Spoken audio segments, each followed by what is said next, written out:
Assalamualaikum warahmatullahi wabarakatuh. Perkenalkan, nama saya Ayu Martina Oktavianti. Saya dari Fakultas Ekonomi dengan jurusan Manajemen dengan NPM 20.170.530.122.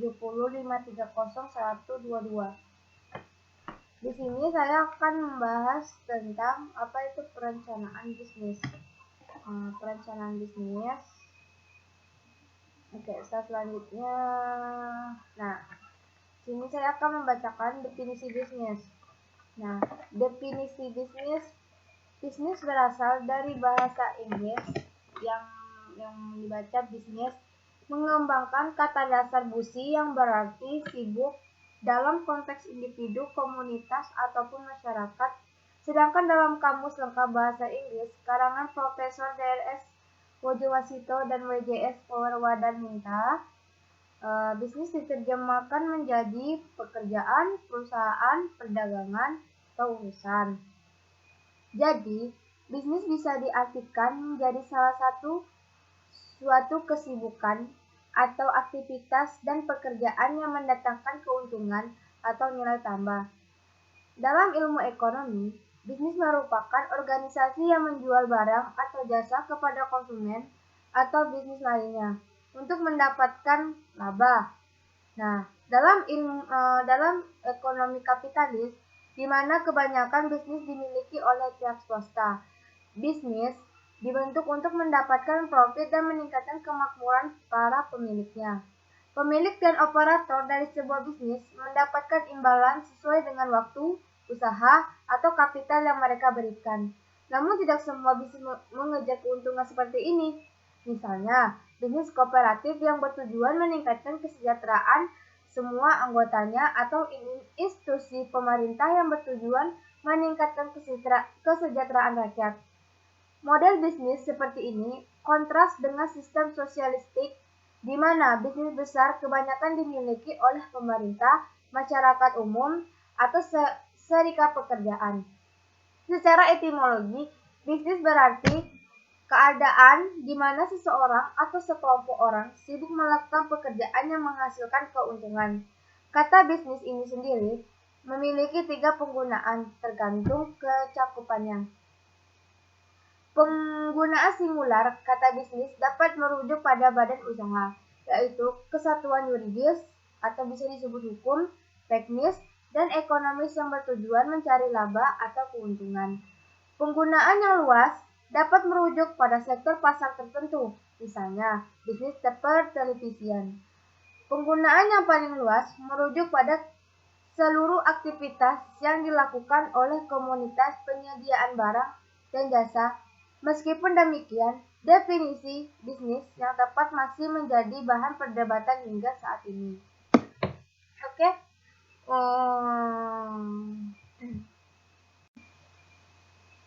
Slide selanjutnya, kita akan membahas ciri-ciri bisnis.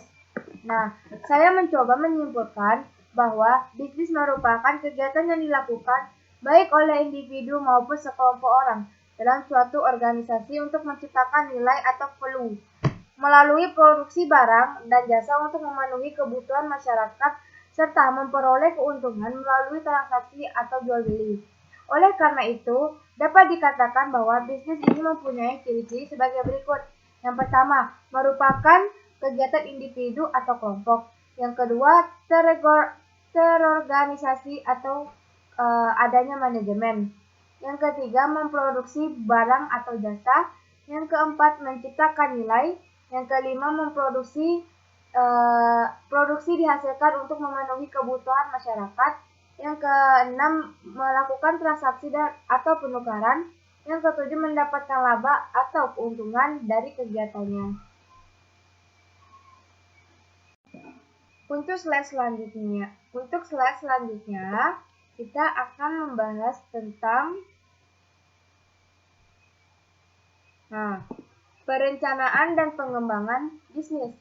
Rencana ibarat sebuah peta jalan. Nah, bisnis yang baik diawali dengan membuat suatu rencana. Nah, rencana bisnis merupakan rencana kerja yang dibuat dengan tujuan membangun bisnis baru atau untuk mengembangkan bisnis yang sedang dijalankan. Rencana ini biasanya digunakan untuk calon investor guna menyampaikan visi mereka kepada calon investor. Sering juga digunakan oleh perusahaan untuk merekrut karyawan penting, prospek bisnis baru, dan hal-hal yang berhubungan dengan supplier. Keuntungan menyusun rencana bisnis ini ada. Yang pertama, memberikan arahan yang jelas mengenai tujuan bisnis yang akan dibangun. Yang kedua, sebagai alat untuk menangani hubungan dengan pihak penting seperti kreditur dan investor. Yang ketiga, untuk mendapatkan nasihat atau masukan dari pihak lain, termasuk para ahli di bidang bisnis Anda. Yang keempat, dengan adanya rencana bisnis, Anda bisa melihat di mana letak kelemahan bisnis yang akan Anda buat. Yang kelima yaitu visi, menjelaskan maksud dan tujuan bisnis Anda. Yang keenam yaitu personil. Personil ini seperti kayak daftar riwayat hidup. Nah, setiap orang yang akan ikut terlibat dalam bisnis Anda. Nah, background dari rencana bisnis ini akan dibaca dengan sangat teliti oleh mereka yang berhubungan dengan bisnis Anda, termasuk pemberian pinjaman, investor, dan vendor. Nah, apabila Anda sendiri kurang mempunyai kemampuan untuk menjalankan fungsi penting, masukkan penjelasan bagaimana menggantikan kekurangan ini, misalnya dengan menambahkan mitra ke rencana Anda atau berencana akan memperkerjakan orang-orang penting yang akan menyediakan keterampilan yang tidak Anda miliki. Masukkan riwayat hidup dari semua anggota manajemen yang Anda inginkan. Yang ketujuh yaitu profil bisnis.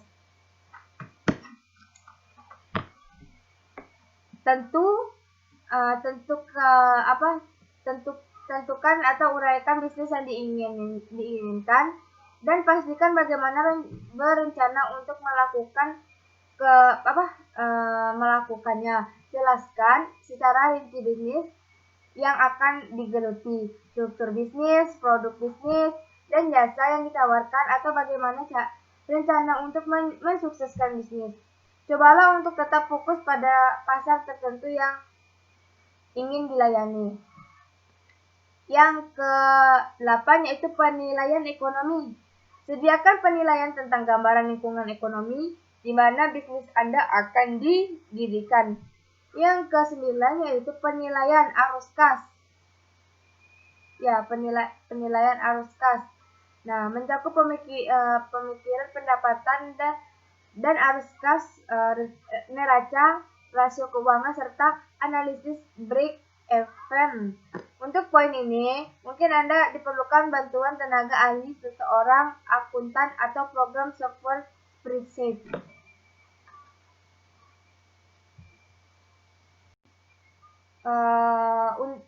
Untuk slide selanjutnya, kita akan membahas tentang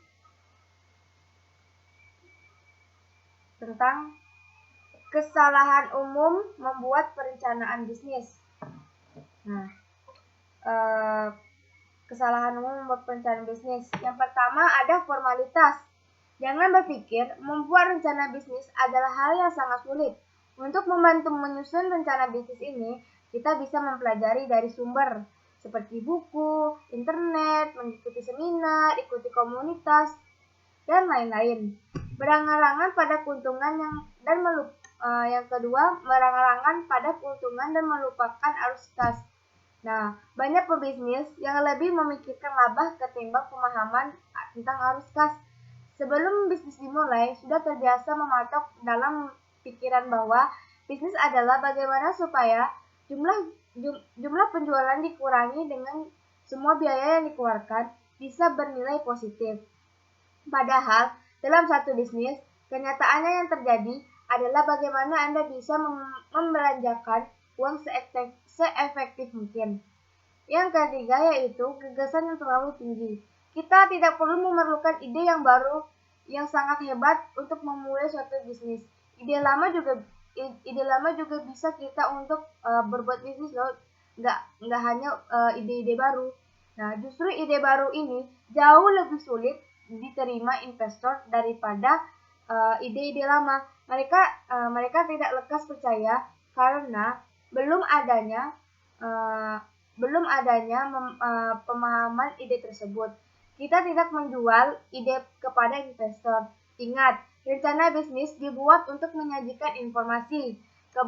Keberhasilan seringkali mendatangkan mereka yang memulai bisnis dengan ekonomi yang bagus dan tidak selalu dari penemuan yang hebat. Yang keempat yaitu tujuan yang tidak terlalu jelas. Pastikan menyusun rencana yang spesifik, jumlah anggaran, tujuan, manajemen, dan waktu dengan menggunakan kata-kata yang samar, seperti menjadi yang terbaik, pada waktu yang tepat. Sasaran dibuatnya rencana bisnis yaitu hasilnya dan pastinya hasil tersebut hanya bisa didapatkan dengan usaha yang berkelanjutan dengan spesifik. Yang kelima yaitu tidak fokus dan terlalu banyak yang diprioritaskan. Nah, perencanaan yang fokus dan spesifik sangat membantu berjalannya bisnis dengan baik. Oleh sebab itu, susunlah rencana sesuai dengan maksud dan tujuan bisnis yang ingin dijalankan. Pastikan hanya memasukkan rencana bisnis yang benar-benar penting dan relevan. Buatlah daftar prioritas bisnis Anda. Jangan membuat daftar yang terlalu panjang karena hanya akan memperkecil tingkat kepentingan masing-masing prioritas. Yang terakhir, membuat proyek yang kurang tepat. Nah, hal ini sangat penting pada rencana finansial yang berhubungan langsung dengan penjualan. Pada awal bisnis dijalankan, umumnya memang berjalan pelan. Bisa jadi tahun pertama belum mendapatkan keuntungan. Proyeksikan bisnis Anda secara natural. Jangan berlebihan karena akan membuat percaya diri Anda hilang jika tidak terrealisasi, dan juga jangan terlalu rendah karena akan menimbulkan rasa pesimis dan malas. Rencana bisnis yang telah Anda buat akan sangat membantu bisnis Anda jika benar-benar diimplementasikan. Franzou, manajer umum perusahaan farmasi Abbott International China, berpendapat bahwa pelaksanaan sangat penting dalam pasar-pasar seperti China. Nah, pandangan saya bahwa ialah di China pelaksanaan ialah masalah yang besar. Semua perusahaan farmasi multinasional memiliki strategi yang relatif sama. Mereka semua mengetahui bahwa China adalah pasar yang besar. Mereka semua harus berinvestasi di sini dan mereka semua tahu kami harus membawa jajaran produk yang berbeda dari China. Berbeda ke China.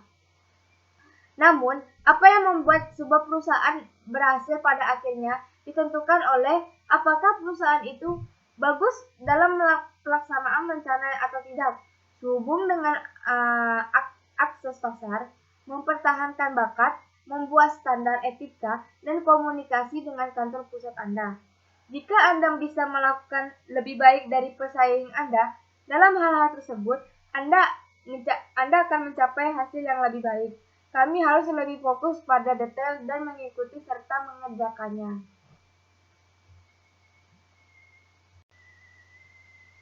Untuk slide selanjutnya, kita akan membahas tentang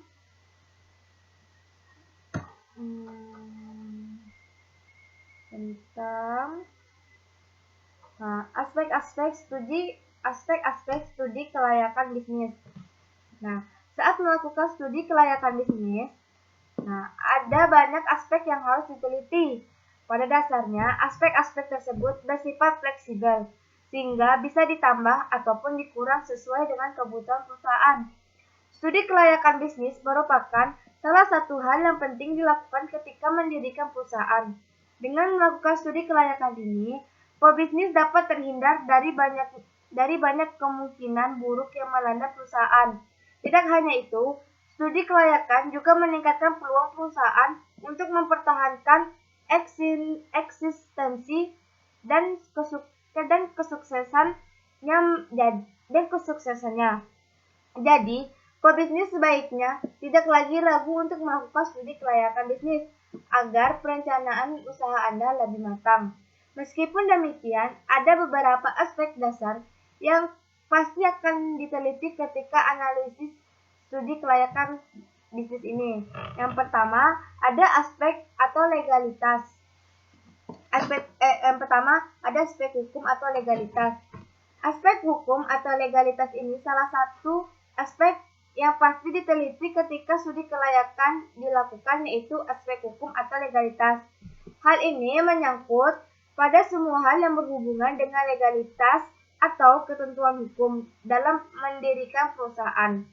Nah, dalam aspek hukum, poin-poin yang dianalisis yakni izin lokasi, surat tanda daftar perusahaan, NPWP, akta pendirian perusahaan dari notaris, surat izin buka usaha perdagangan atau CIUP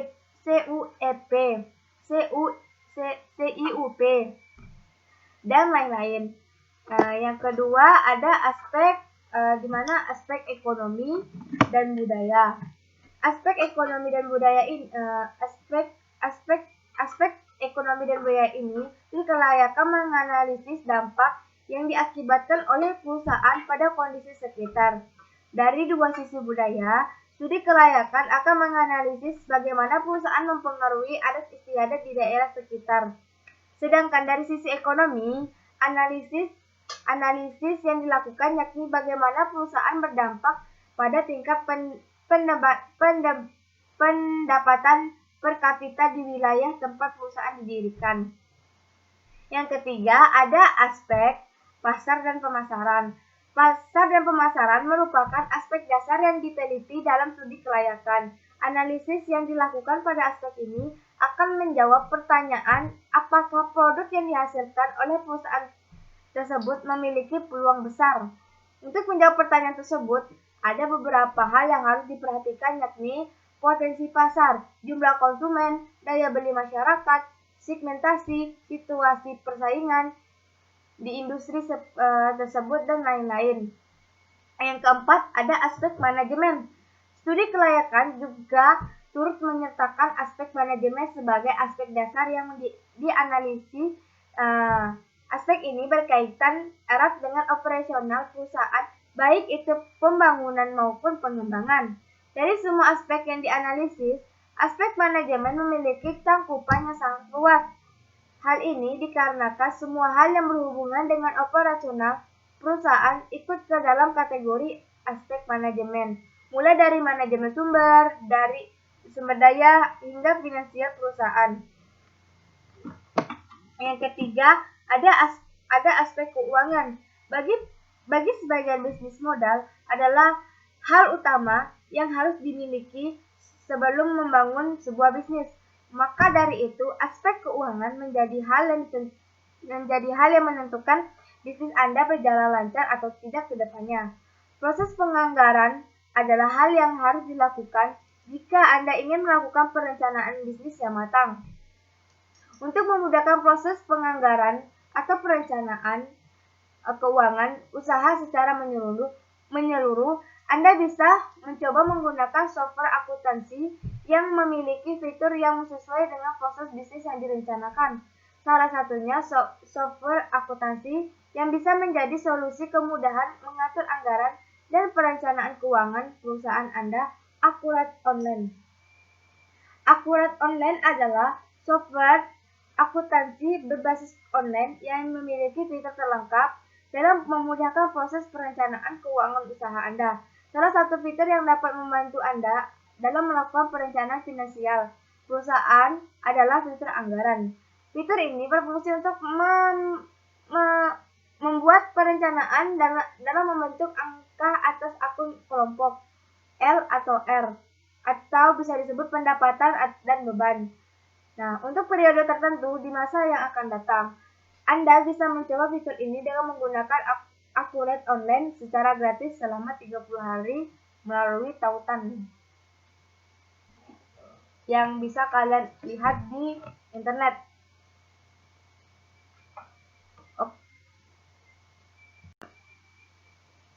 Untuk slide selanjutnya, kita akan membahas tentang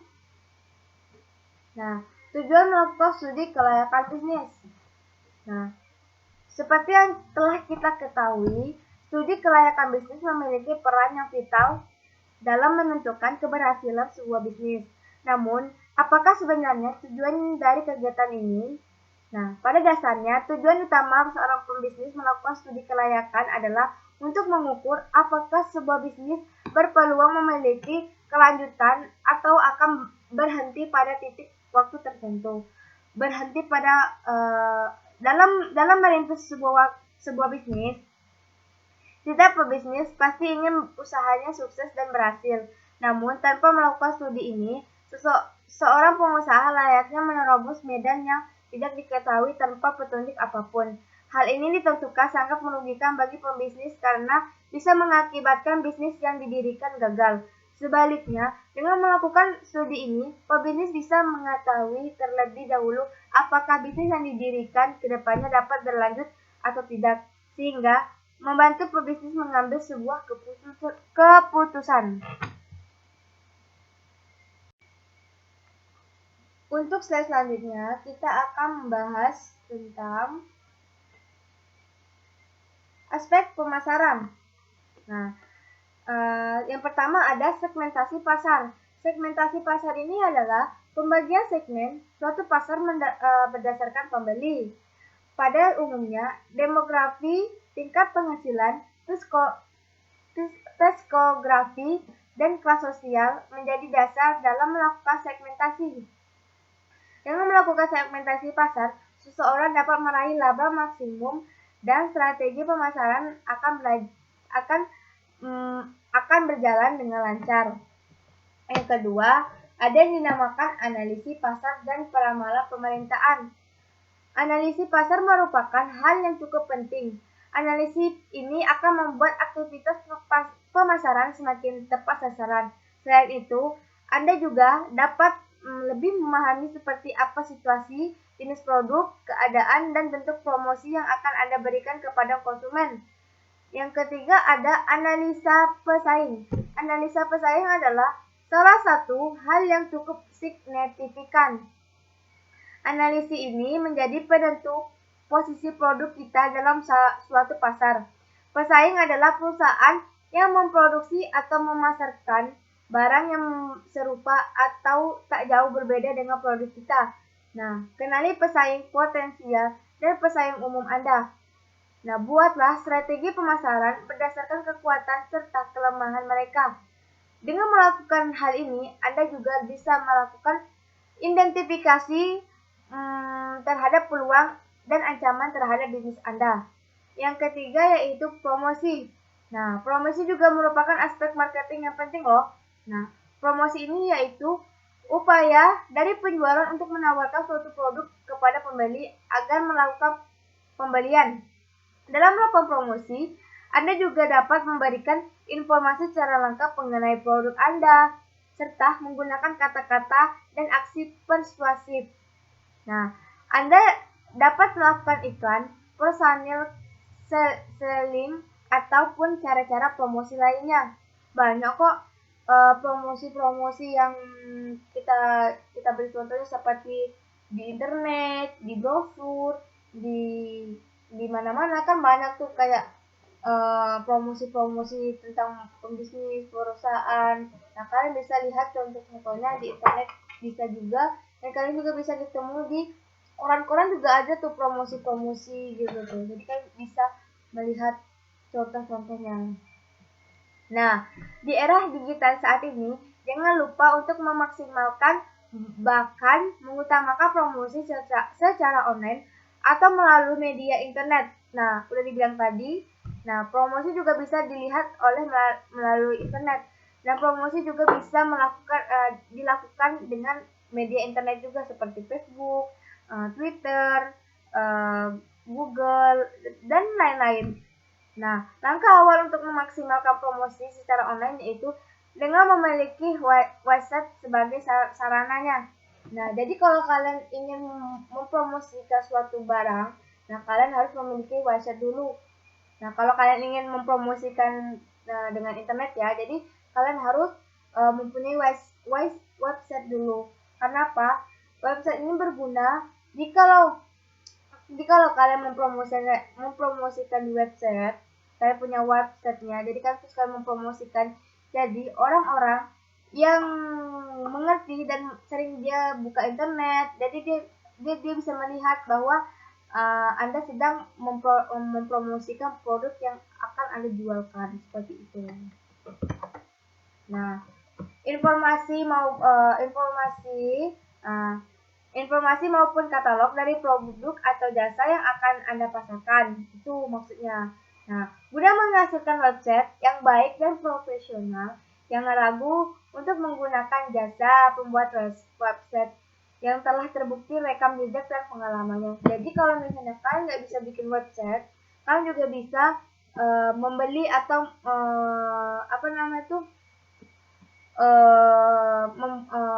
menggunakan jasa membuat website. Karena apa? Biasanya kalau jasa pengguna website ini dia lebih ahli tentang cetak mencetak itu. Nah, jadi Logio Digital Indonesia sebagai salah satu perusahaan IT yang telah berpengalaman dapat menjadi pilihan dalam kebutuhan digital yang dibutuhkan saat ini. Jadi perusahaan IT ini sudah berpengalaman dalam membuat website. Nah, jadi kalau misalnya kalian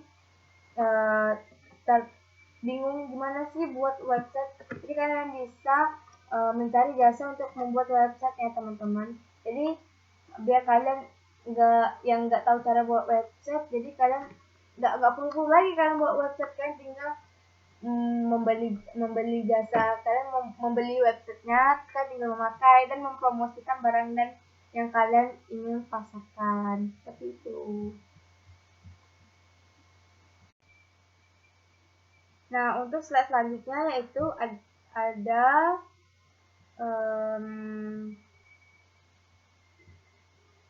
faktor pengaruhi terhadap bisnis.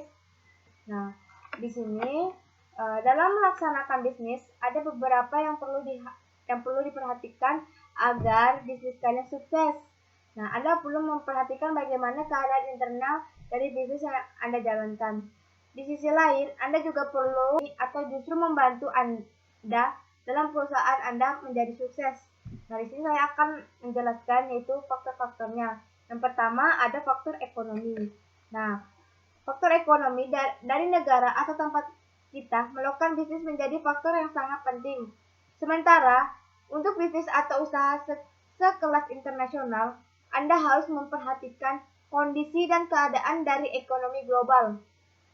Nah, kita tahu bahwa konsumsi dipengaruhi oleh kekayaan penduduk, dan pelaku bisnis harus merencanakan dengan tepat. Beberapa pertimbangan utama meliputi tersedianya kredit dan jumlah pendapatan disposable di pasar tertentu, baik inflasi dan tingkat suku bunga dan GOP negara tertentu. Nah, jadi maksudnya ini adalah faktor ekonomi lain dapat menghambat dan membantu usaha pemasaran Anda. Nah, yang kedua ada keyakinan dan sikap sosial. Nah, pasti Anda bingung kan keyakinan dan sikap sosial. Nah, saya akan menjelaskan tentang keyakinan dan sikap sosial. Nah, maksud ditakdirkan untuk merespon rangsangan yang berbeda dengan cara yang unik. Entah itu melalui budaya umum, entah unik keluarga, entah pendidikan, ataupun agama. Jadi, kita dilatih untuk bereaksi positif terhadap hal-hal tertentu dan negatif terhadap orang lain.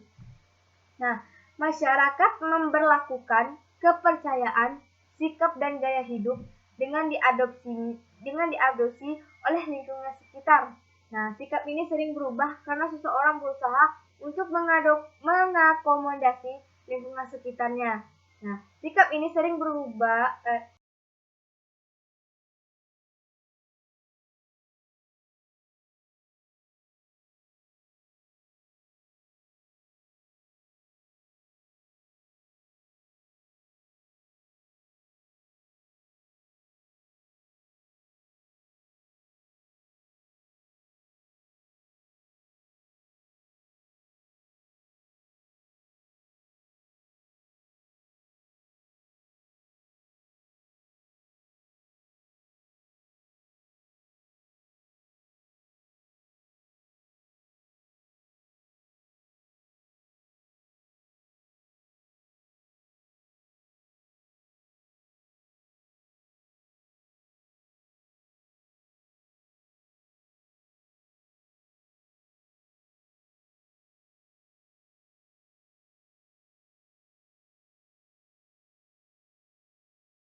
Untuk selanjutnya, saya akan membacakan slide selanjutnya yang materinya tentang manfaat studi kelayakan bisnis. Nah, ada loh manfaat untuk studi kelayakan bisnis ini. Nah, ketika merintis sebuah usaha, pebisnis yang melakukan studi kelayakan, keberjalanan bisnis akan berbeda dengan pebisnis yang tidak melakukan studi kelayakan. Nah, jadi berbeda teman-teman. Nah, jadi berbeda dengan orang yang melakukan kelayakan dan orang yang tidak melakukan kelayakan studi ini. Nah, hal ini dikarenakan ada banyaknya manfaat yang akan didapatkan dengan melakukan studi kelayakan bisnis. Beberapa manfaatnya yaitu yang pertama ada memperkecilkan risiko kerugian. Jadi, ketika menjalankan sebuah usaha, ada banyak hal yang bisa diprediksi. Oleh karena itu, pebisnis perlu mempersiapkan segala hal guna mengantisipasi semua yang terjadi di masa depan. Nah, dengan melakukan analisis studi kelayakan ini, pebisnis dapat memperkecil risiko yang dapat terjadi pada perusahaan, baik itu risiko yang bisa dikendalikan maupun risiko yang tidak bisa dikendalikan. Nah, akibatnya, apabila perusahaan merugi, kerugian yang diterima tidaklah besar. Nah, melainkan kecil. Nah, jadi manfaat studi kelayakan bisnis pada ini memperkecil resiko kerugian loh. Jadi misalnya kalian mempunyai usaha, terus kalian tiba-tiba kalian mendapatkan kerugian, itu resikonya tuh paling-paling kalian mendapatkan kecil. Karena apa? Karena kalian sudah ditentukan apakah bisnis kalian layak untuk berbisnis atau enggak. Itu. Nah, yang kedua, mempermudah perencanaan bisnis. Nah, saat melakukan analisis kelayakan usaha, pebisnis akan mendapatkan segala informasi yang berhubungan dengan bisnis yang akan dirintis, termasuk kelebihan dan kekurangan bisnis.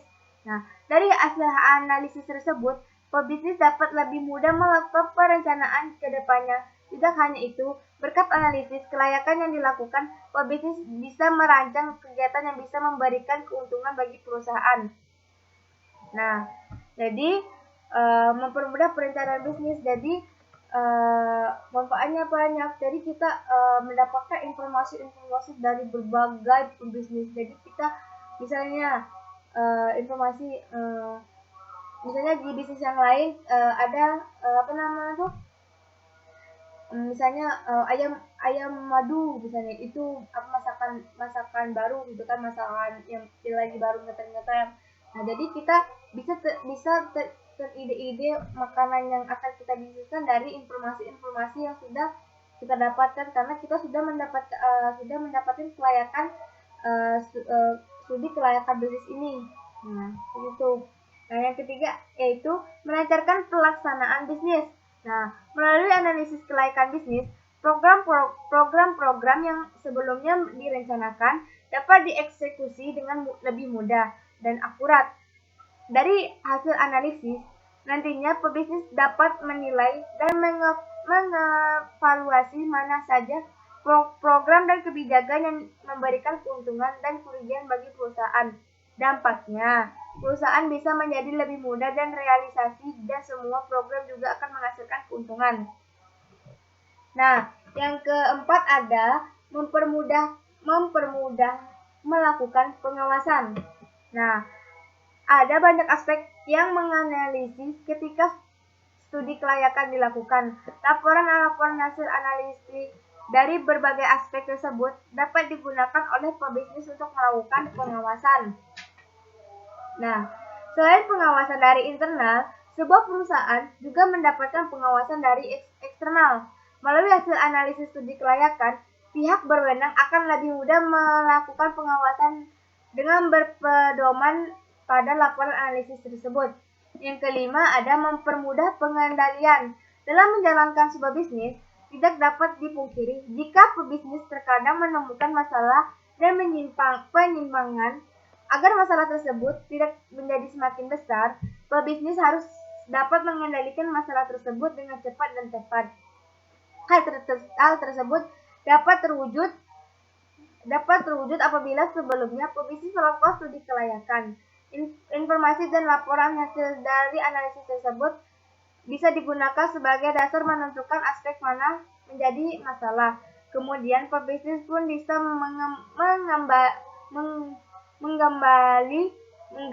mengambil langkah untuk menyelesaikan masalah tersebut secara tepat.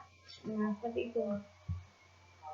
Seperti itu ada macam-macam manfaat studi kelayakan bisnis. Untuk selanjutnya, saya akan membahas tentang analisis bisnis. Nah, saya akan menjelaskan dulu apa sih itu analisis bisnis. Nah, analisis bisnis merupakan proses evaluasi prospek ekonomi dan risiko perusahaan. Hal tersebut meliputi analisis atau lingkungan bisnis perusahaan. Nah, strateginya serta posisi keuangan dan kinerjanya. Analisis berguna dalam banyak keputusan bisnis seperti memilih investasi dalam efek atau bisa disebut surat berhargai sekuritas, ekuitas atau efek utang. Memilih perpanjangan pinjaman dengan utang jangka panjang atau utang jangka pendek. Menilai perusahaan dalam penawaran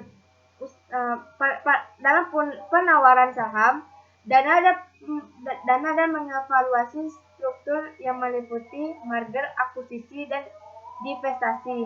Nah, di sini ada jenis-jenis analisis bisnis. Yang pertama, ada analisis kredit.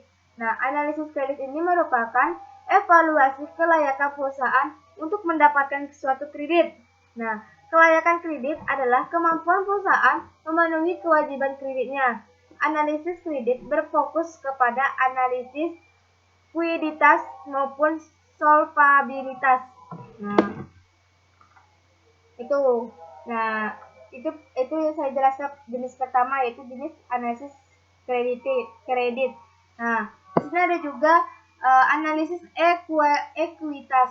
Nah, menyediakan dana kepada perusahaan sebagai balasan atas risiko atau imbalan kepemilikan. Analisis ekuitas bersifat asimetris, di mana harus menilai dua sisi, risiko dan potensial. Nah, di sini ada identifikasi tujuan dari analisis bisnis tersebut. Nah, yang pertama ada manajer. Nah, manajer ini untuk menjamin kesejahteraan mereka sendiri dan potensi pendapatan mereka di masa depan. Manajer ini berkepentingan atas kondisi keuangan, membuat prospektif pihak luar terhadap perusahaan.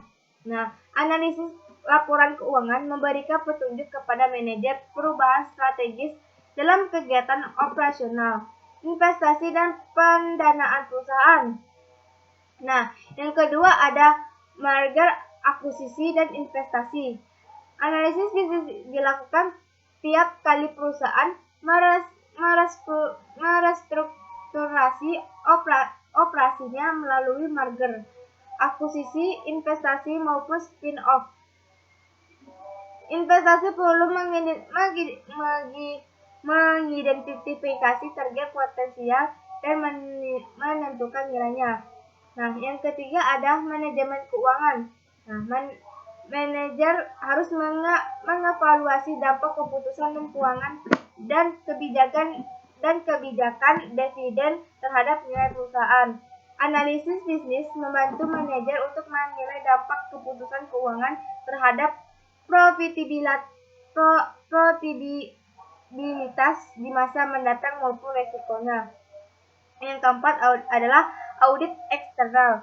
Hasil sebuah audit adalah opini atas kewajaran laporan. Saat terselesaikannya audit, analisis laporan keuangan dapat menjadi alat pengekan akhir atas kewajaran laporan keuangan secara keseluruhan. Yang kelima ada direktur. Nah, direktur ini sebagai pemegang saham terpilih. Nah, direktur bertanggung jawab untuk melindungi kepentingan pemegang saham dalam mengawasi secara berhati-hati aktivitas perusahaan. Nah, hal ini memerlukan pemahaman dan apresiasi atas aktivitas pemadaman investasi dan operasi. Nah, itu adalah analisis bisnis.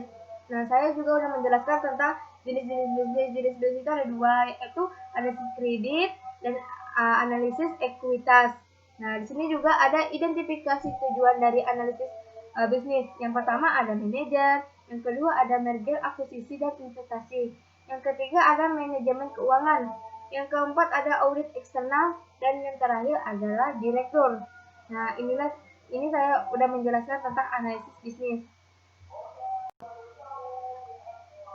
Untuk slide selanjutnya, saya akan membahas tentang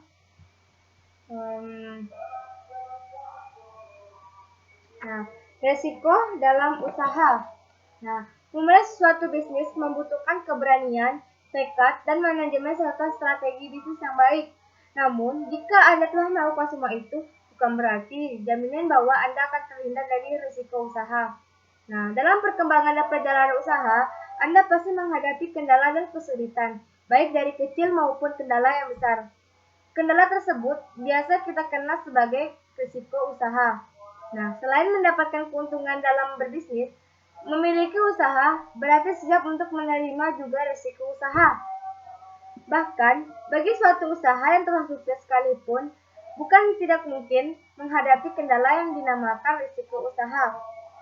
Nah, risiko usaha memang tidak bisa dipisahkan serta menjadi kesatuan dari bagian dari suatu bisnis atau usaha.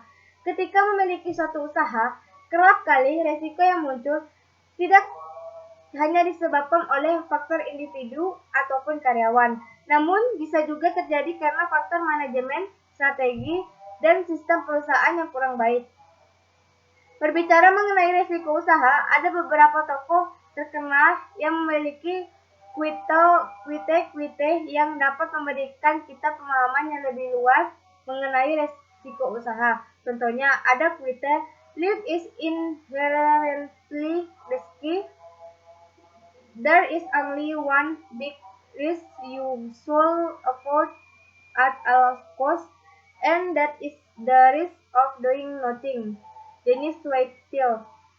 Yang artinya adalah hidup berkaitan erat dengan resiko, namun satu resiko besar yang harus dihindari adalah resiko tidak melakukan apa-apa, atau quite, "Do the one thing you think you connect do, while at it try again.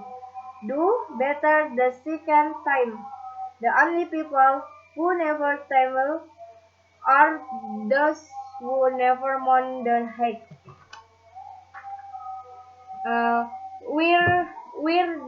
Where this is your moment on it.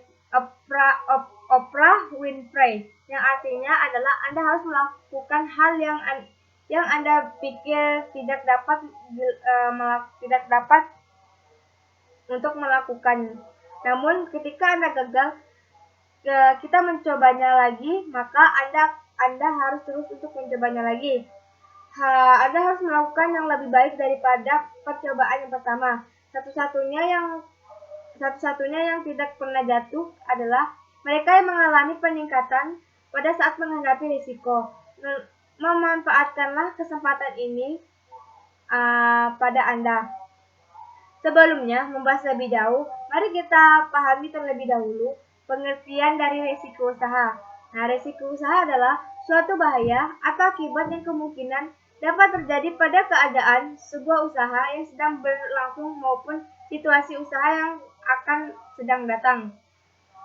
Sifat dari risiko usaha itu sendiri adalah tidak pasti dan sebagian besar menimbulkan kerugian. Risiko usaha merupakan situasi yang tidak dikehendak oleh para pelaku bisnis. Namun, risiko usaha sendiri selalu tidak bisa dihindarkan. Risiko usaha biasanya muncul karena faktor pelaku bisnis itu sendiri dan dapat muncul karena kegiatan keputusan yang diambil dalam kegiatan rutinitas sehari-hari.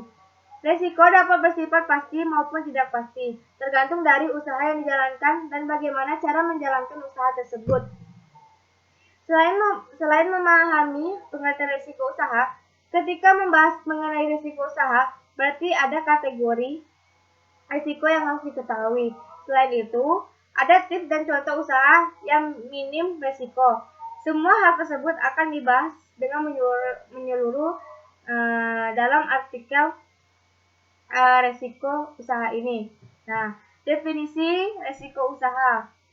Nah, mari kita membahas kembali, mendalami mengenai pengertian resiko usaha. Kali ini kita akan membahas definisi resiko bisnis menurut pendapat para ahli atau tokoh yang telah memahami dan mengerti dengan lebih baik serta berpengalaman mengenai teori resiko usaha. Berdasarkan definisi menurut Abbas Salim, ada 3 faktor yang mempengaruhi ketidakpastian yang nantinya akan menyebabkan risiko kerugian. Ketidakpastian tersebut dapat disebabkan oleh faktor-faktor sebagai berikut. Nah, pertama ada faktor ketidakpastian ekonomi atau economic uncertainty caused. Yang kedua, ketidakpastian yang disebabkan oleh alam. Yang ketiga yaitu ketidakpastian yang disebabkan oleh perilaku manusia. Untuk slide selanjutnya, saya akan membahas tentang kategori risiko dalam usaha. Berdasarkan kerugian yang diakibatkan risiko usaha dikategorikan menjadi risiko spekulatif dan risiko murni atau kursi. Yang pertama ada risiko spekulatif.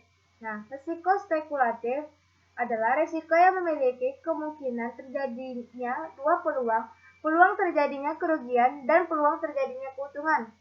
Contoh dari risiko spekulatif adalah pembeli saham di bursa efek.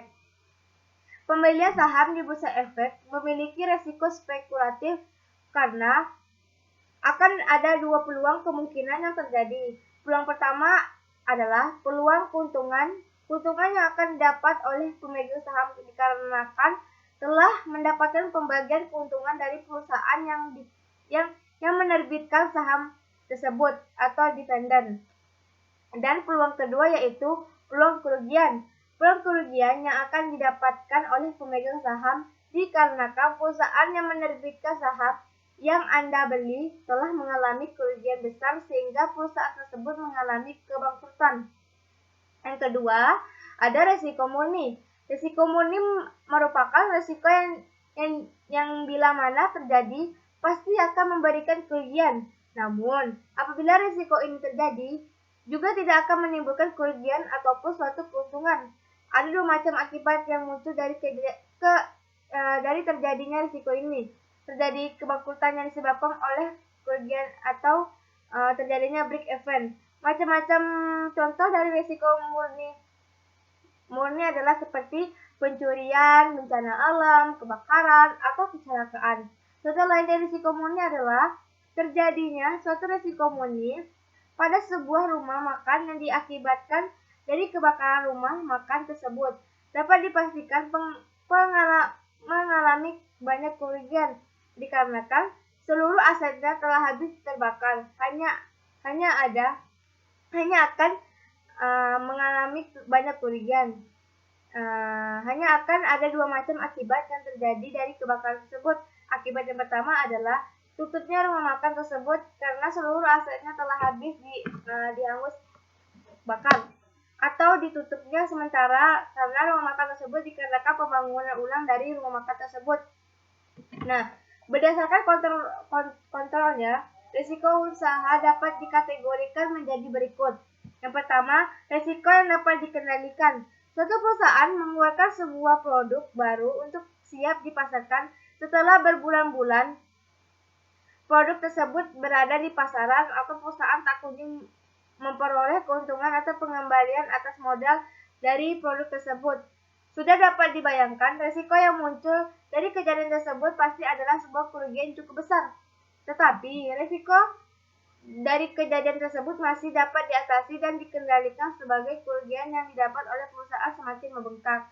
Perusahaan dapat mencari tahu apa yang menjadi penyebab produk tersebut tidak laku di pasaran. Kemudian perusahaan dapat merevisi produk tersebut.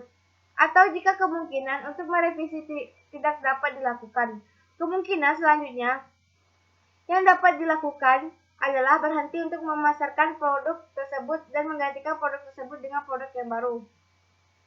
Nah, jadi ada selanjutnya yaitu resiko tidak dapat dikendalikan. Nah, kebakaran, penipuan dan bencana alam adalah kejadian yang tentu tidak ada seorang pun dari kita yang menginginkan hal tersebut untuk terjadi kan. Nah, kejadian-kejadian tersebut merupakan kejadian yang tidak dapat diprediksi dan diduga sebelumnya, serta resiko dari terjadinya kejadian tersebut merupakan resiko-resiko yang tidak dapat dikendalikan oleh manusia, sehingga resiko ini sangat jauh berbeda dengan resiko yang dapat dikendalikan, yang masih memiliki solusi untuk mengatasi risiko tersebut. Nah, di sini ada beberapa kategori risiko. Yang pertama adalah risiko spekulatif dan risiko murni. Berdasarkan dari risiko usaha yang dapat dikategorikan menjadi risiko yang dapat dikendalikan dan risiko yang tidak dapat dikendalikan. Untuk slide selanjutnya, saya akan membahas tentang jenis-jenis risiko menurut para ahli. Nah, telah banyak tokoh-tokoh terkemuka yang membahas tentang risiko usaha. Tidak jarang pula yang telah menyebut mengenai apa saja jenis-jenis risiko tersebut. Berikut akan kita bahas satu persatu mengenai jenis-jenis risiko usaha. Jenis risiko usaha tersebut antara lain sebagai berikut. Ada yang pertama disebut risiko produksi. Ketika Anda memiliki jenis usaha tertentu, misalnya saja di bidang industri, clothing atau fashion yang memproduksi baju untuk menghasilkan jumlah produk yang banyak untuk memenuhi permintaan pasar, maka perusahaan haruslah memiliki otomatisasi pengerjaan untuk menghasilkan produk yang lebih banyak. Namun, dikarenakan prosesnya yang otomatisasi dan menggunakan mesin, biasanya dalam prosesnya sering menjadi tidak teliti, sehingga produk yang dihasilkan tidak dapat diteliti satu persatu semua dijual kepada konsumen. Dampaknya adalah ketika telah sampai di tangan konsumen dan kebetulan barang atau produk tersebut ada yang cacat, maka akan merugikan perusahaan. Karena satu komplain dari pelanggan dapat berakibat fatal bagi perusahaan tersebut. Jika salah satu pelanggan tersebut membicarakan kepada calon pembeli yang lain, maka dari itu akan menimbulkan resiko usaha. Selain faktor non-human dalam proses produksi, faktor SDM-nya juga berpengaruh. Misalnya, untuk bertanggung jawab, etos kerja, ketelitian, ketekunan, dan lain sebagainya. Yang kedua ada resiko pemasaran. Resiko pemasaran berkaitan erat dengan proses marketing dan pemasaran produk. Yang perlu Anda kuasai adalah bagaimana teknik pemasaran produk dengan efektif agar produk yang Anda hasilkan dapat diterima dengan baik oleh pembeli. Masalah yang sering dihadapi adalah faktor kita sering kesulitan untuk menguasai teknik marketing yang baik. Cara yang dapat dilakukan antara lain adalah lebih sering mengikuti seminar atau workshop mengenai teknik-teknik marketing, sering membaca buku, serta belajar langsung dari mentor atau seseorang yang telah sukses. Intinya adalah Anda harus lebih memperluas ilmu pengetahuan dan wawasan. Yang ketiga yaitu risiko sumber daya manusia. Seringkali kita memiliki bisnis yang telah berkembang dengan baik.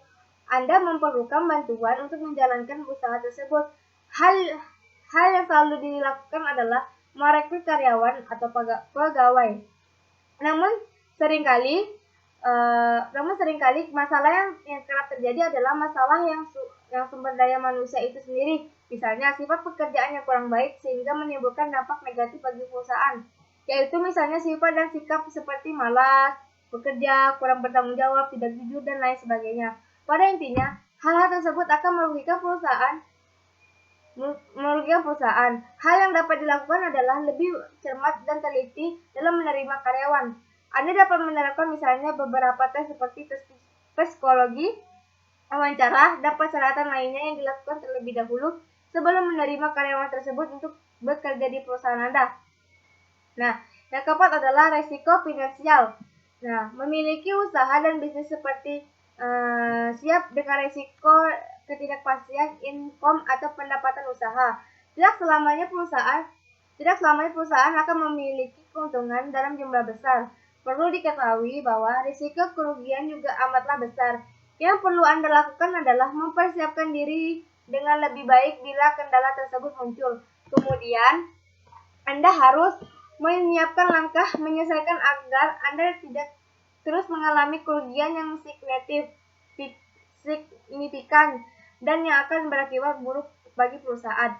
Yang kelima yaitu risiko lingkungan. Tidak jarang risiko lingkungan juga muncul bagi usaha Anda. Misalnya, Anda memiliki jenis usaha perusahaan yang bergerak di bidang makanan. Maka Anda harus memikirkan limbah pabrik yang dihasilkan dari perusahaan Anda. Buatlah sebisa mungkin agar lebih ramah lingkungan dan tidak merugikan lingkungan sekitar. Contohnya yang lain adalah usaha bengkel, mobil, atau motor. Kerugian yang sering dialami misalnya adalah tentang polusi suara yang dihasilkan. Anda harus dapat meminimalisir dampak yang ditimbulkan. Misalnya, dengan menguasakan pembangunan usaha bengkel tersebut dengan dekat kemungkinan padat penduduk dan alternatif supaya mencegah lainnya. Yang keenam adalah resiko teknologi. Resiko yang sering muncul lainnya adalah mengenai resiko teknologi yang sering digunakan. Usaha yang dijalankan biasanya selain dibantu dengan tenaga karyawan, namun juga menggunakan bantuan mesin atau teknologi. Masalah yang sering muncul adalah waktu pemakaian alat yang harus selalu dipantau. Jika pemakaian alat terlalu lama dan tidak dilakukan servis secara berkala, maka kemungkinan alat akan rusak dan tidak dapat dipergunakan. Hal ini merupakan kerugian bagi perusahaan Anda. Maka dari itu perawatan alat, mesin, dan teknologi benar-benar harus diperhatikan. Nah, yang ketujuh adalah resiko permintaan pasar. Kesuksesan tidak pantas membuat usaha Anda memiliki jaminan akan berhasil dalam jangka waktu yang lama. Anda harus memperhatikan kebutuhan pasar untuk tahun-tahun ke depannya. Mungkin pada saat ini permintaan pasar pada produk yang Anda hasilkan cukup besar. Namun apakah ada jaminan bahwa 5-10 tahun ke depan pasar masih menginginkan produk Anda?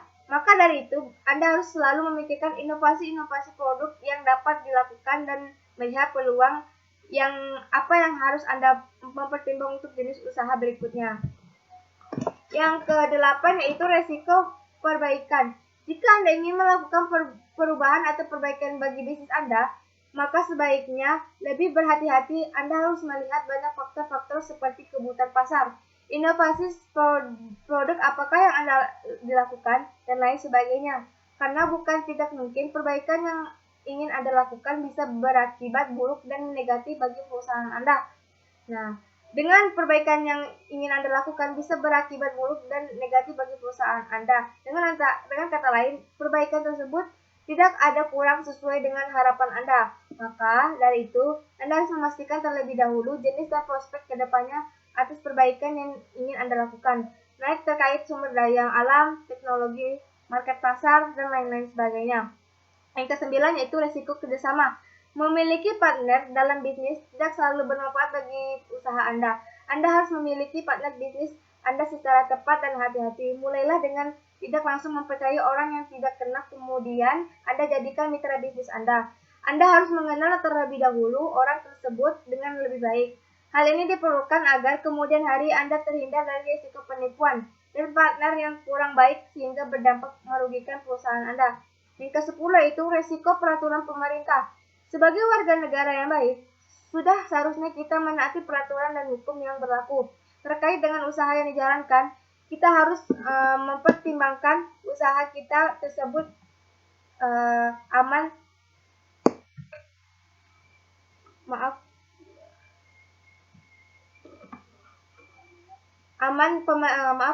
pemerintah biasanya selalu memberikan peraturan yang dimana peraturan tersebut harus kita lakukan sebagai seseorang pelaku bisnis.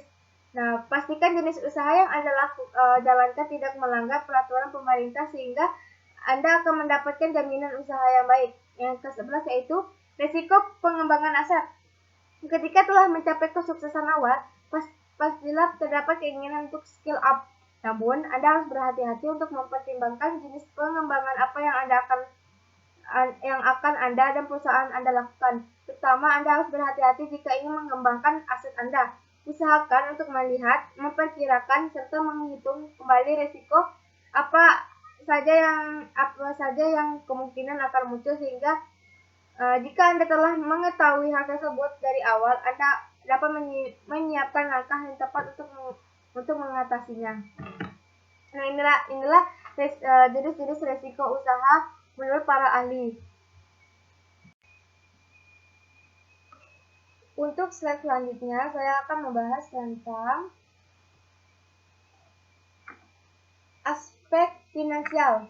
Nah, tujuan menganalisis aspek keuangan dari suatu studi kelayakan proyek bisnis adalah menentukan rencana investasi melalui perhitungan biaya dan manfaat yang diharapkan dengan membandingkan antara pengeluaran dan pendapatan, seperti ketersediaan dana, biaya modal, kemampuan proyek untuk membayar kembali dana tersebut dalam waktu yang telah ditentukan, dan menilai apakah proyek akan dapat berkembang terus.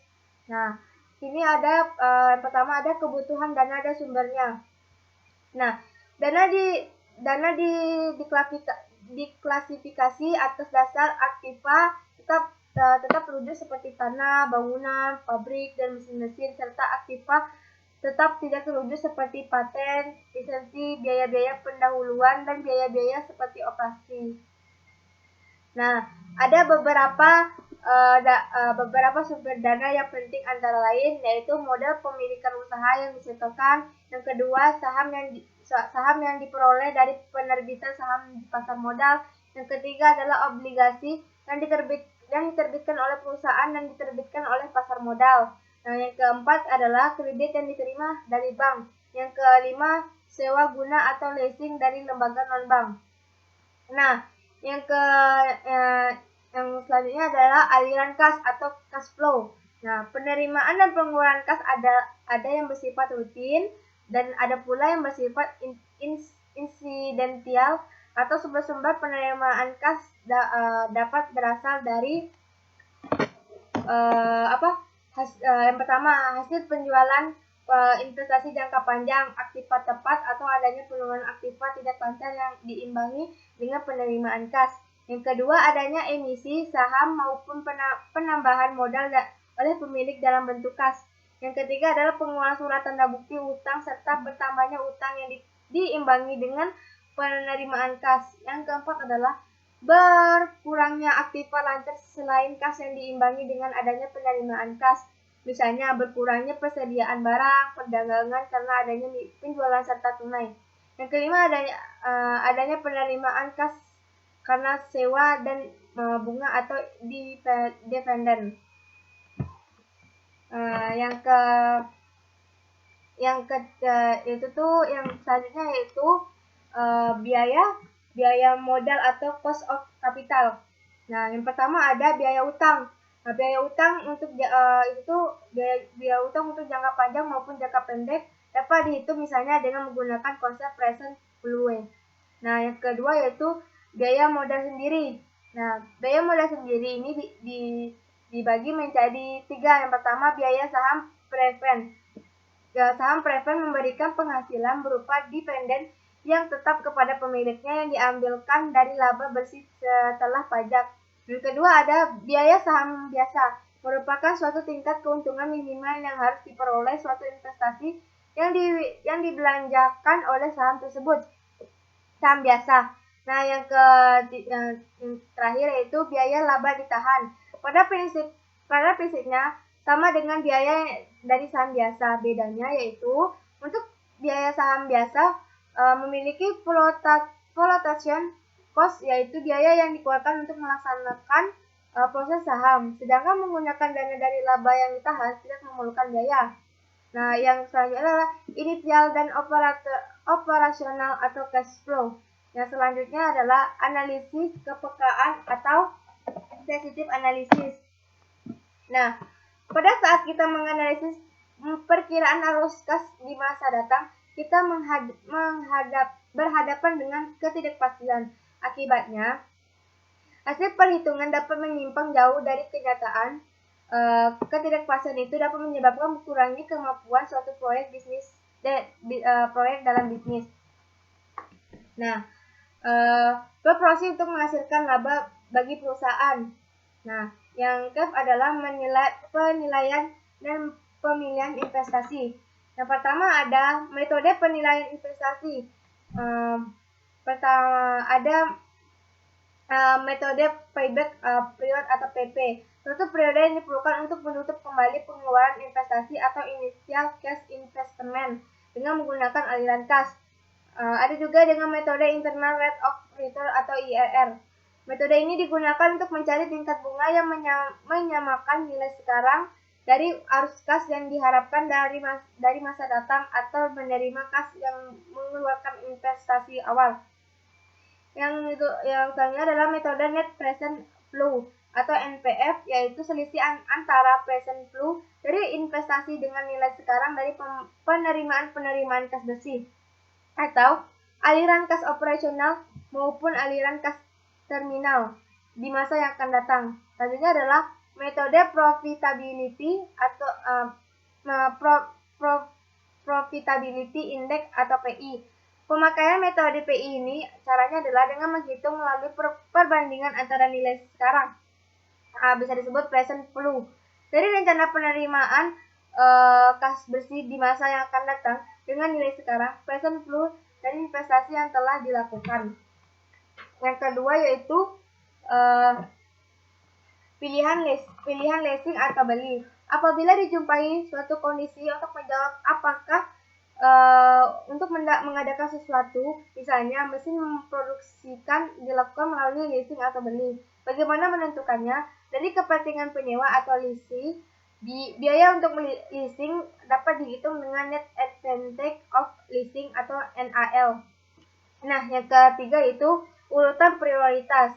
Nah, proses pengurutan prioritas ini memiliki beberapa skenario.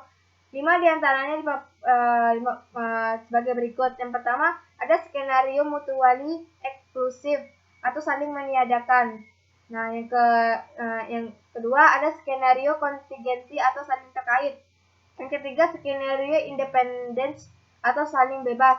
Yang keempat ada skenario capital budget constraint atau keterbatasan finansial. Yang kelima adalah skenario cost effectiveness atau biaya efektif. Nah, inilah adalah aspek-aspek dari finansial yang ada dari kebutuhan dana dan sumbernya, dan ada aliran kas atau cash flow, ada juga biaya modal atau cost of capital, dan ada juga initial dan operasional cash flow, dan ada analisis kepekaan, sensitive analisis, dan ada juga yang terakhir penilaian dan pemilihan investasi. Oligopoli adalah pasar di mana penawaran satu jenis barang dikuasai oleh beberapa perusahaan. Umumnya, jumlah perusahaan lebih dari 2 tetapi kurang dari 10. Dalam pasar oligopoli, setiap perusahaan memposisikan dirinya sebagai bagian yang terkait dengan permainan pasar. Nah, di mana keuntungan yang mereka dapatkan tergantung dari tindak tanduk pesaing mereka. Nah, sehingga semua usaha promosi, iklan, pengenalan produk baru berubah menjadi harga dan sebagainya dilakukan dengan tujuan untuk menjauhkan konsumen dari pesaing. Nah,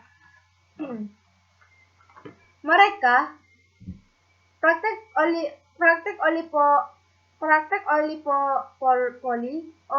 oligopoli umumnya dilakukan sebagai salah satu upaya untuk menahan perusahaan-perusahaan potensial untuk masuk dalam pasar. Dan juga perusahaan-perusahaan melakukan oligopoli sebagai salah satu usaha untuk menikmati laba normal di bawah tingkat maksimum dengan menetapkan harga jual terbatas, sehingga menyebabkan kompetisi harga di antara pelaku usaha yang melakukan praktik oligopoli menjadi tidak ada. Struktur pasar oligopoli umumnya terbentuk pada industri-industri yang memiliki kapital intensif yang tinggi, seperti industri semen, industri mobil, dan industri kertas. Report set up. Yang ketiga yaitu oligopsony.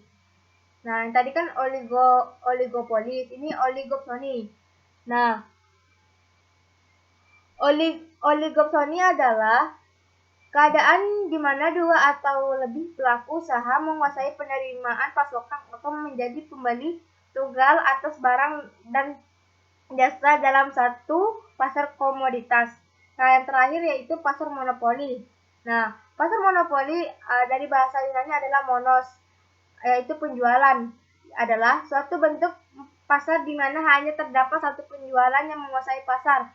Menentukan harga pada pasar ini adalah seorang penjual atau sering disebut dengan monopolis.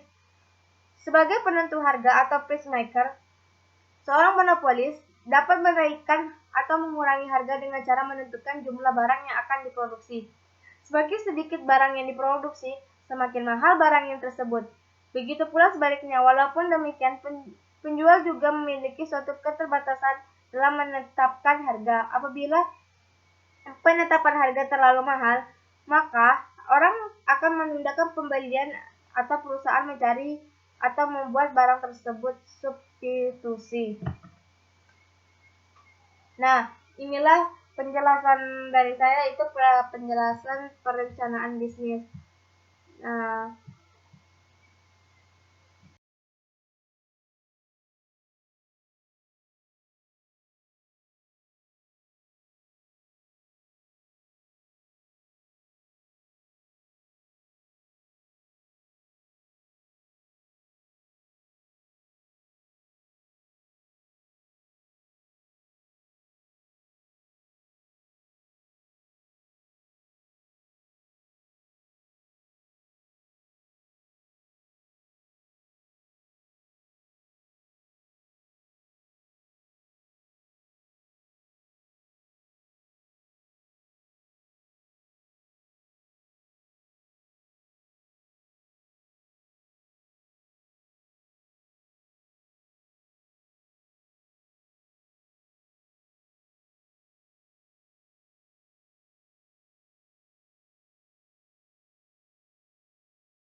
mohon maaf jika kalau ada saya kesalahan, karena saya di sini juga baru belajar untuk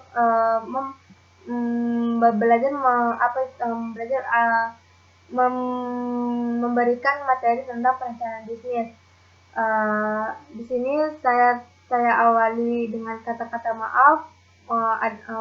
Maaf dari kata-kata yang salah, saya mohon maaf. Wabillahi taufiq wal hidayah. Wassalamualaikum warahmatullahi wabarakatuh. Terima kasih.